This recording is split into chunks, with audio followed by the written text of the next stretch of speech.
বাজারে মেয়ে ছেলের এত টান, সব ছেলের বাবারা এসে আমাকে বলছে, আপনার হাতে মেয়ে আছে?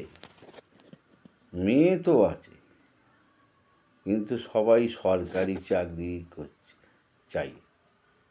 সবাই বলছে, ঠাকুরমশাই আপনার হাতে সরকারি চাকরি আছে, তাহলে বলুন, আমার মেয়ের জন্য যোগাযোগ তাহলে করতে পারেন, নয়তো হাইফাই ব্যবসা।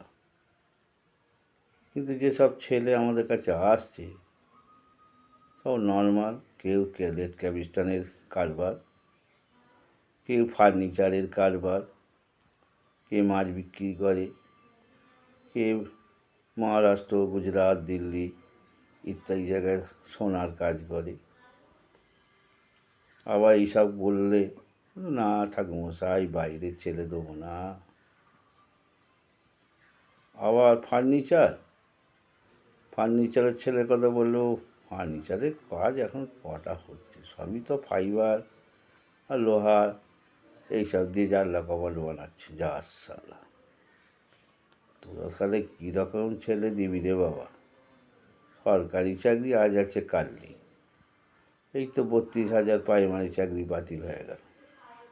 আবার হাইকোর্টে যদিও তার ছাড়পত্র হলো, বহাল হলো, আবার সুপ্রিম কোর্টে গেছে। সুপ্রিম কোর্টে তাদের চাকরি থাকবে কি না টলমলো করছে। এই তো সব চাকরির অবস্থা। আর কটাই বা সরকারি চাকরি হচ্ছে? দিনের পর দিন পদ খালি, যে রাজ্যেই বলো সেন্টারেই বলো, পদ পূরণ কই হচ্ছে? সরকারি চাকরি খুব দুষ্প্রাপ্য। মেয়ের বাবাদের বলি, তো নর্মাল ছেলে মেয়ে তোদের চলবে না? দুবেলা দুমুঠো ভাত, কাপড় বা আর্থিক সচ্ছলতার মধ্যে থাকবে। তোদের কি অনেক টাকা দরকার?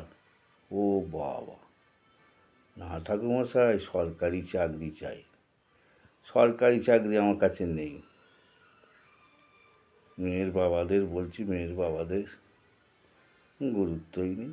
আবার সিভিক পুলিশ, না বাবা, সিভিক পুলিশের চাকরি দেবো না। কেন রে বাবা? কত মাইনে? তারা দেখুন, সরকার সিভিক পুলিশের চাকরির মাইনে এমন করেছে যে তাদের ঘরেও লোকেরা মেয়ে দিতে ভয় পাচ্ছে। মেয়ে ছেলের কি দুষ্প্রাপ্য। বাজারে ছেলে বিষ হয়ে যাবে। যেখানে যাচ্ছি খালি বলছে, ঠাকুরমশাই হাতে মেয়ে আছে। কেউ বলছে না যে আমার মেয়েটার জন্য একটা ছেলে দেখো। এই হচ্ছে দুর্ভাগ্য।